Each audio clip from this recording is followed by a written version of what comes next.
PNB bank গ্ৰাহকৰ বাবে ভয়ংকৰ খবৰ 8 আগষ্টৰ আগত এই কাম নকৰিলে বন্ধ হ'ব একাউণ্ট আপোনাৰ আছে নেকি PNB বেংক একাউণ্ট 8 আগষ্টৰ আগত কি কাম কৰিব লাগিব আপুনি সবিশেষ জানিবলৈ ভিডিওটো শেয়াৰ কৰি শেষলৈ চাব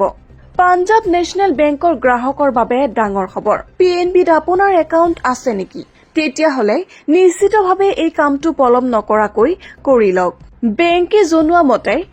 2025 চনৰ 8 আগষ্টৰ ভিতৰত KYC কৰাটো বাধ্যতামূলক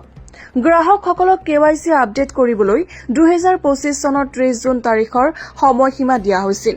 যিসকলে এতিয়াও আপডেট কৰা নাই তেওঁলোকে 8 আগষ্টৰ ভিতৰত KYC কৰিব লাগিব অন্যথা একাউণ্টটো ফ্ৰিজ হৈ যাব পাৰে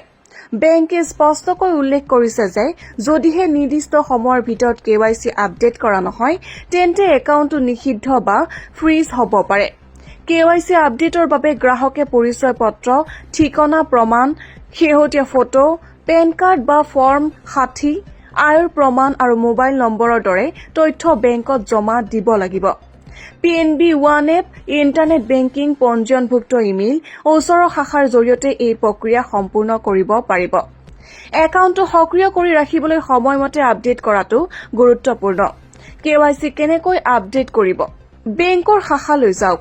আপোনাৰ পৰিচয় প্ৰমাণ ঠিকনা প্ৰমাণ শেহতীয়া ফটো পেন কাৰ্ড ফৰ্ম 60 আয়ৰ প্ৰমাণ আৰু মোবাইল নম্বৰ লৈ আপোনাৰ ওচৰৰ PNB শাখালৈ যাওক আৰু আপোনাৰ KYC আপডেট কৰক আপুনি ঘৰৰ পৰাই অনলাইনত আপোনাৰ KYC আপডেট কৰিব পাৰে PNB One এপৰ জৰিয়তে নিউজ ডেস্ক ৰিপোৰ্ট